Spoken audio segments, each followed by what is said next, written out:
Thank you, ladies and gentlemen, for honoring our invitation.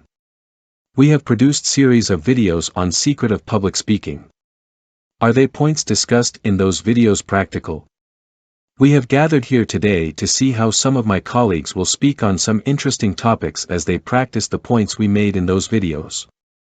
Our speakers will speak on varying topics touching different facets of the society, be it politics, economy, sports, social issues and so on.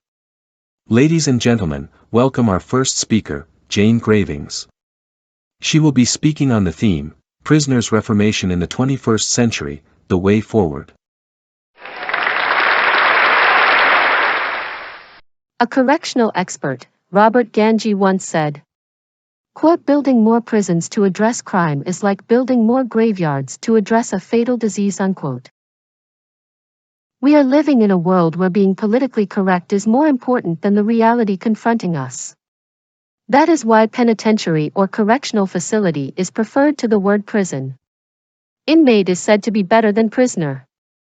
Yet, our prisons are currently passing through their worst crisis of all time across the globe. But, why should we have prisons? 1.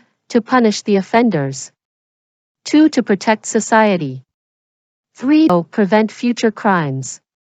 4. To rehabilitate criminals, teaching them to be law-abiding and productive after their release.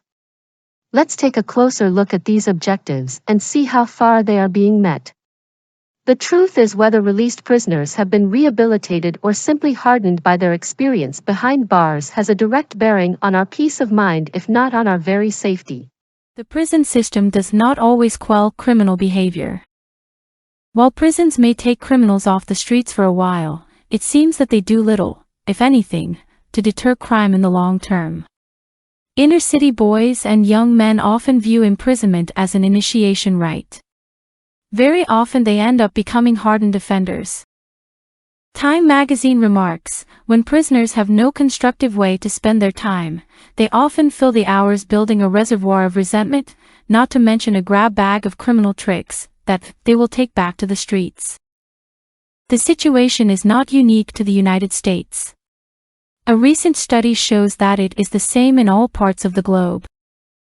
The prison crisis reaches right into your wallet. It is estimated that in the United States, for example, each prisoner costs taxpayers about $21,000 annually. Inmates over the age of 60 can cost 3 times that amount. In many countries, public confidence in the penal system is waning for additional reasons. There are concerns about prematurely released criminals as well as offenders who manage to avoid prison sentences altogether because of some legal technicality discovered by an astute lawyer. Usually, victims do not feel sufficiently protected against further violation, and they may have little voice in the legal process. Public confidence in the prison system is not helped by the inhumane conditions to which prisoners are exposed. Prisoners who have suffered unjust treatment while serving their sentences are hardly candidates for rehabilitation. Then, too, a number of human rights groups are concerned about the disproportionate numbers of members of minority groups who are found in prisons. They question whether this is a coincidence or the result of racial discrimination.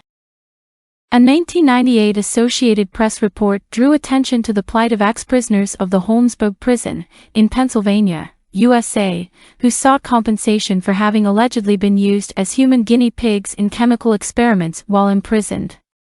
Of course, not all prisons operate that way. Nevertheless, inhumane treatment dehumanizes both the prisoners and those who mete it out.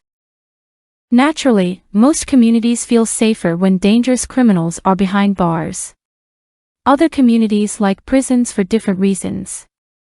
When a prison in the small Australian town of Cooma was to be closed, people protested.